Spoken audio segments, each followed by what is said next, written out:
BA first semester के first और second paper की इस एग्ज़ाम स्पेशल क्लास में मैं doctor Santosh Pandey, assistant professor Hindi विभाग, फिरोज़ गांधी कॉलेज, आप सभी विद्यार्थियों का स्वागत करता हूं।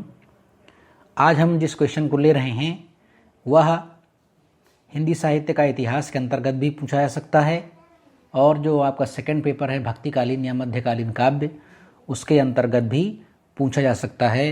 क्योंकि हम कबीर पर आज चल रहे हैं वीडियो बनाने।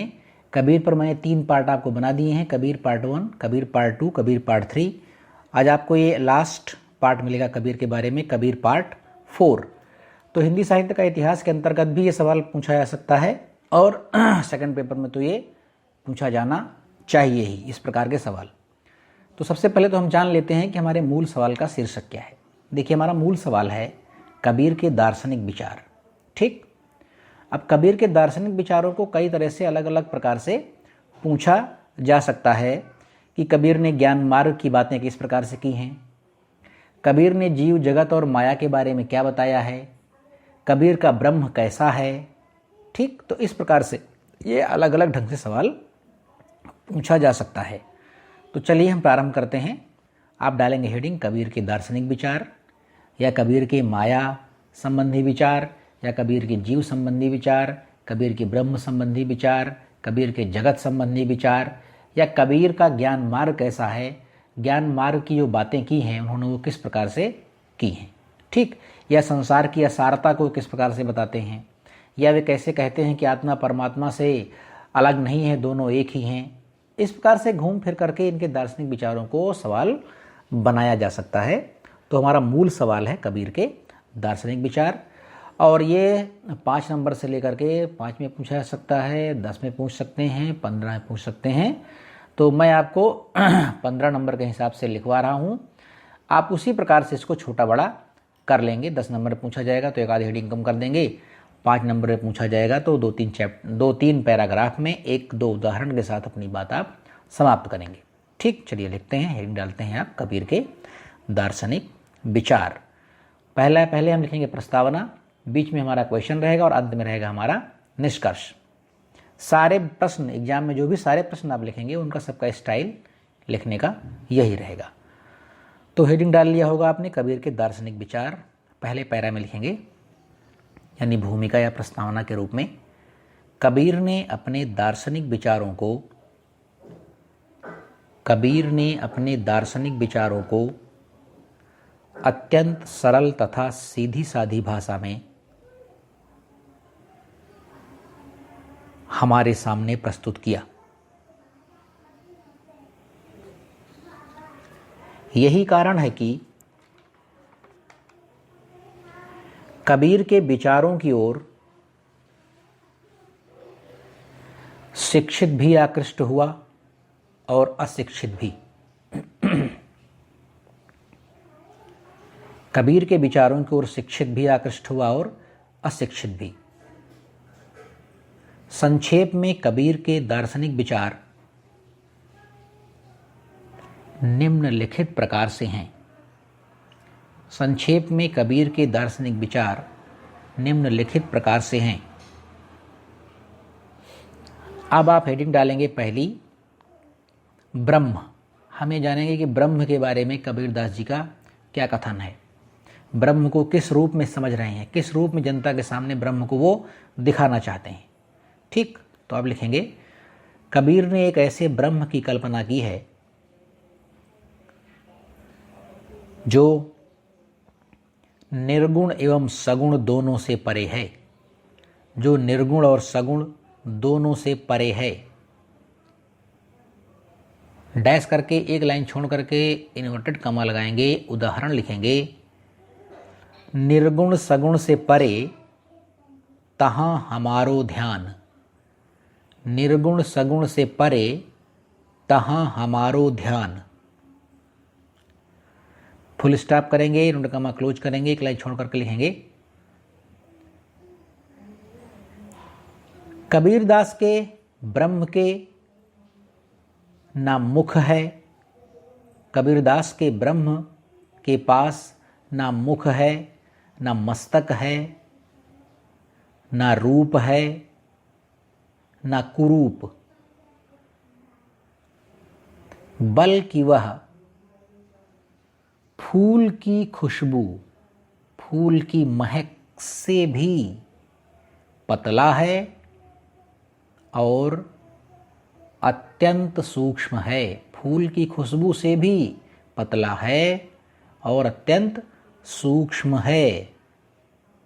डैश करके एक लाइन छोड़ करके इन्वर्टेड कामा में उदाहरण लिखेंगे।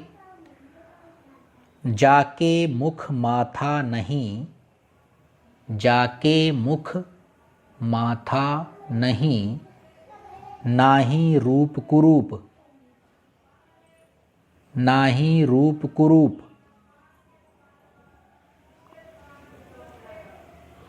फुल स्टॉप लगाएंगे, नोट कमा क्लोज करेंगे, एक लाइन छोड़ करके लिखेंगे। कबीर का ब्रह्म मन एवं वाणी से परे है, उसका वर्णन नहीं हो सकता, वह केवल अनुभव की वस्तु है। वह अनंत ज्योति स्वरूप है, वह अनंत ज्योति स्वरूप है। डैश करके उदाहरण लिखेंगे, उसके नीचे नोट कमा लगा करके। पार ब्रह्म के तेज का कैसा है उन्मान, पार ब्रह्म के तेज का कैसा है उन्मान। सेकंड लाइन, कहिबे कूं शोभा नहीं, कहिबे कूं शोभा नहीं, देखा ही परवान, देखा ही परवान। अब हम अगली हेडिंग डालेंगे, जीव। ये ब्रह्म के बारे में कैसा है बता दिया उन्होंने। अब जीव क्या है, कैसा है, इसका स्वरूप क्या है, इसके बारे में बताएंगे इसमें। तो आप हेडिंग नंबर 2 डालेंगे, जीव, और लिखेंगे इसमें, कबीर ने जीवात्मा का स्वतंत्र अस्तित्व स्वीकार नहीं किया है। कबीर ने जीवात्मा का स्वतंत्र अस्तित्व स्वीकार नहीं किया है, अपितु उसे परमात्मा का ही अंश माना है, अपितु उसे परमात्मा का ही अंश माना है।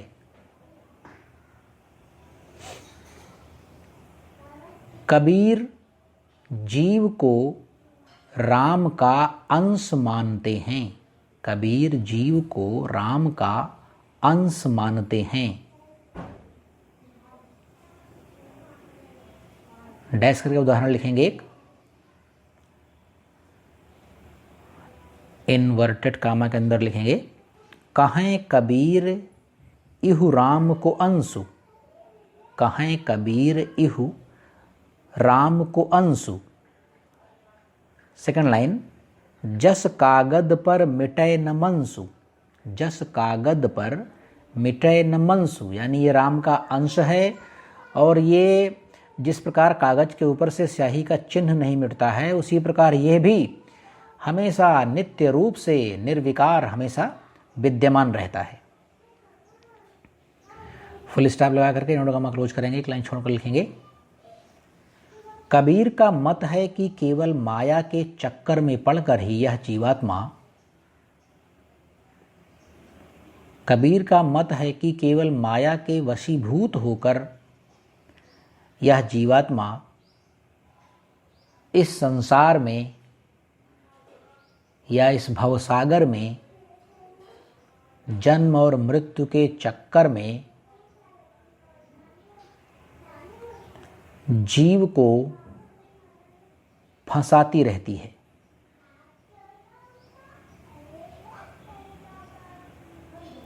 वैसे तो यह परम तत्व का ही रूप है, जीव क्या है, परम तत्व का रूप है, वैसे तो यह परम तत्व का ही रूप है,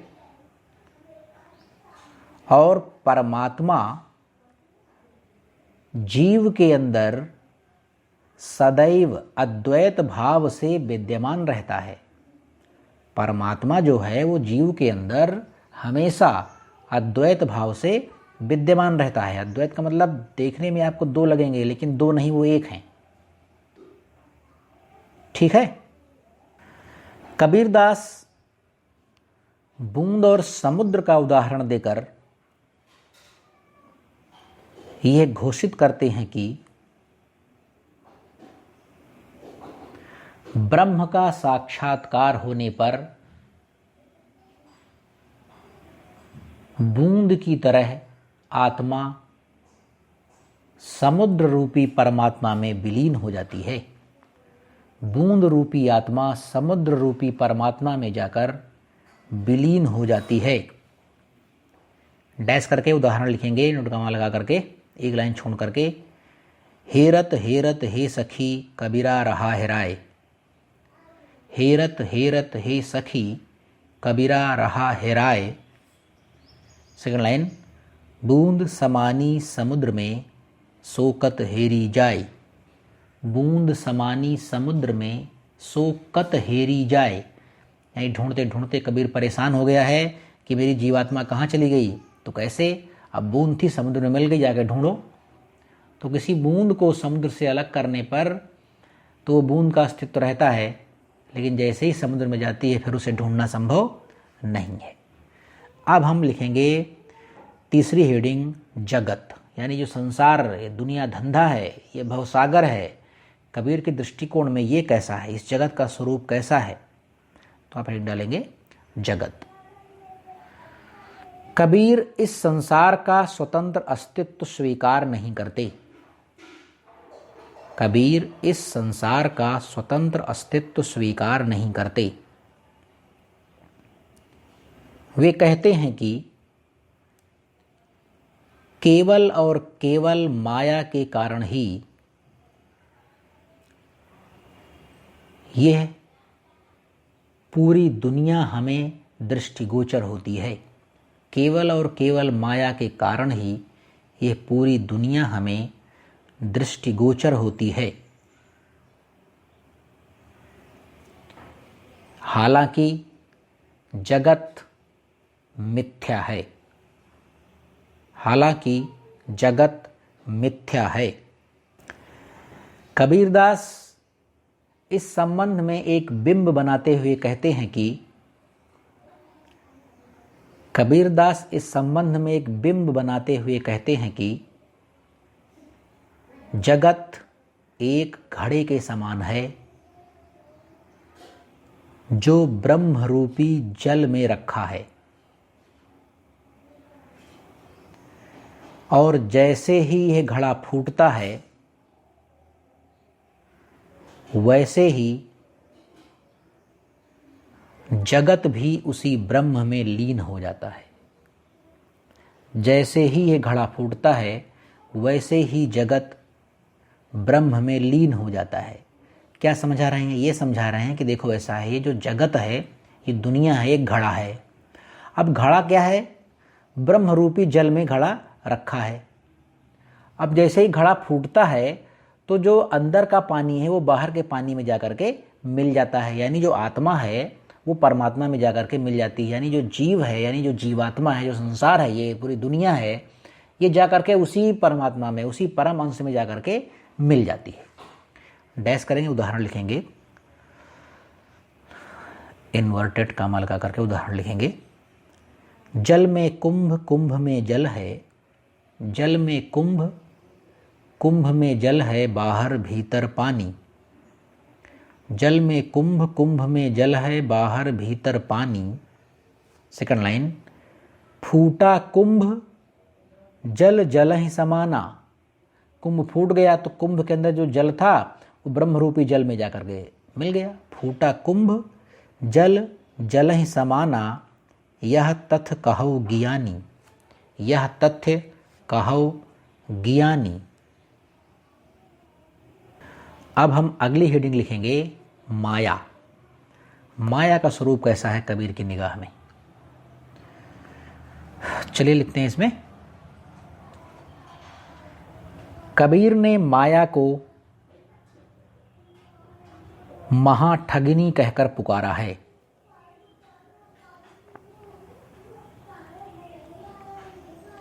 वे लिखते हैं कि, डैश करके लिखेंगे एक लाइन छोड़ करके, उदाहरण, माया महा ठगिनी हम जानी,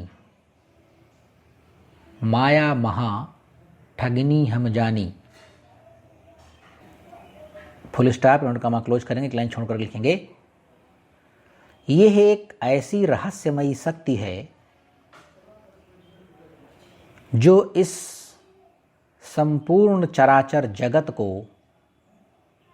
हमेशा अपने जाल में फंसाती रहती है। इसकी भाषा अत्यंत मीठी है और सारा जगत इसके मोह में फंस जाता है। इसकी भाषा, इसकी बोली अत्यंत मीठी है और सारा जगत इसके मोह में फंस जाता है। माया के गुणों का वर्णन करते हुए कबीर लिखते हैं कि, डैश करके उदाहरण लिखेंगे, जो काटो तो डहडही, जो काटो तो डहडही, यानी माया को काटोगे तो ये और ज़्यादा प्रफुल्लित होकर के इसका पेड़ और बड़ा हो जाएगा। डहडही मतलब क्या हुआ, इसके अंदर तमाम और शाखाएं आ जाएंगी, तमाम फूल पत्तियां इसमें खिल जाएंगी, यानी एक ऐसा पेड़ है कि काटने पर ये और ज़्यादा बढ़ता है। जो काटो तो डहडही, सींचो तो कुम्हिलाए, और अगर इसमें तुमने पानी दे दिया, ब्रह्म के ज्ञान का पानी दे दिया, तो ये कुम्हला जाती है। फिर सींचो तो कुम्हिलाए। सेकंड लाइन, इस गुणवंती बेली का कुछ गुण कहा न जाए, इस गुणवंती बेली का कुछ गुण कहा न जाए, यानी फुल स्टॉप लगाएंगे, इन्वर्टेड कॉमा क्लोज करेंगे। यानी कबीरदास जी ये कह रहे हैं कि ये माया एक ऐसा पेड़ है जिसको काटने पर ज़्यादा फलती फूलती है, और अगर इसे अपने ज्ञान और ब्रह्म रूपी ज्ञान से आप सींच देंगे तो ये कुम्हला जाती है। तो भैया ये बड़ा कठिन है, इसके बारे में इसके गुण का बखान करना बहुत कठिन है, क्योंकि अजीबो गरीब तरह से इसका व्यवहार है। एक लाइन छोड़ के लिखेंगे, माया के संबंध में बात करते हुए कबीरदास जी आगे कहते हैं कि, माया के संबंध में बात करते हुए कबीरदास आगे कहते हैं कि यह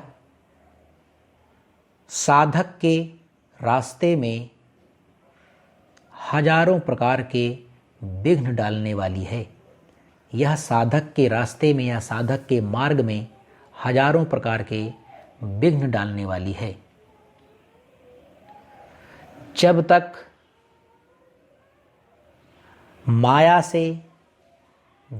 माया से यह जीव मुक्त नहीं होता,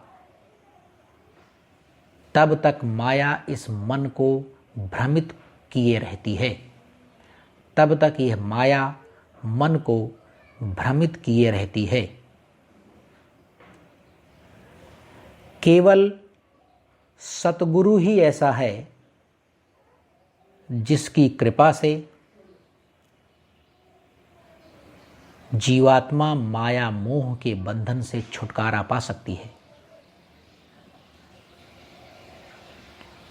और जैसे ही जीव को माया से मुक्ति मिलती है, वह परमात्मा में जाकर उसका अंश हो जाता है, वो परमात्मा में जाकर उसमें विलीन हो जाता है। डैश करके उदाहरण लिखेंगे, कबीर माया मोहिनी जैसे मीठी खाण, कबीर माया मोहिनी, कबीर कहते हैं माया बड़ी मोहिनी है, ये मोह लेती है, अपने जाल में फंसा लेती है। कबीर माया मोहिनी जैसे मीठी खाण, जैसे मीठा कोई मिठाई होती है स्वादिष्ट, उसी प्रकार से आदमी इसके चक्कर में फंस जाता है। सेकंड लाइन, सतगुरु की कृपा भई नहीं तो करती भाण, सतगुरु की कृपा भई नहीं तो करती भाण। Full stop, inverted comma close करेंगे और कहते हैं सत्यगुरु, सतगुरु वो तो वैसा है, मेरा अच्छा गुरु है जिसने मेरे ऊपर कृपा करी, वरना मुझको तो इस दुनिया में बड़े बड़े नाच नचाती। एक लाइन छोड़ के लिखेंगे निष्कर्ष। निष्कर्ष रूप में हम यह कह सकते हैं कि कबीर के दार्शनिक विचारों पर, निष्कर्ष रूप में हम यह कह सकते हैं कि कबीर के दार्शनिक विचारों पर अद्वैतवादी वेदांत दर्शन का प्रभाव है, अद्वैतवादी वेदांत दर्शन का प्रभाव है। इसीलिए कबीर ने ब्रह्म और जीव तथा ब्रह्म और जगत, इन दोनों में अद्वैतता देखी है, इन दोनों में अद्वैतता देखी है तथा माया और जगत को मिथ्या घोषित किया है, तथा माया और जगत को मिथ्या घोषित किया है। फुल स्टॉप लगाएंगे और आपका ये सवाल समाप्त होता है। ये सवाल था कबीर के दार्शनिक विचार। ये किस किस तरह से पूछा जा सकता है मैंने आपको बता दिया है। अगर सवाल 10 नंबर में आता है तो आप उदाहरण कम कर देंगे, सिर्फ एक एक उदाहरण लिखेंगे। अगर सवाल 5 नंबर में आता है तो आप 3 पैराग्राफ में अपनी छोटी छोटी बात कहेंगे और 2 या 3 छोटे छोटे उदाहरण आप दे देंगे और आपका काम हो जाएगा। तो चलिए फिर किसी अगली वीडियो में, एग्ज़ाम स्पेशल के वीडियोज़ में आपसे मुलाकात होती रहेगी। आप अपनी पढ़ाई अच्छे से करें। कहीं कोई दिक्कत होती है तो सीधे हमसे आप संपर्क कर सकते हैं, कमेंट सेक्शन में जाकर के आप कमेंट कर सकते हैं। हम बहुत जल्द किसी अगली वीडियो में आपसे मुलाकात करेंगे। हमारे साथ बने रहने के लिए धन्यवाद। नमस्कार।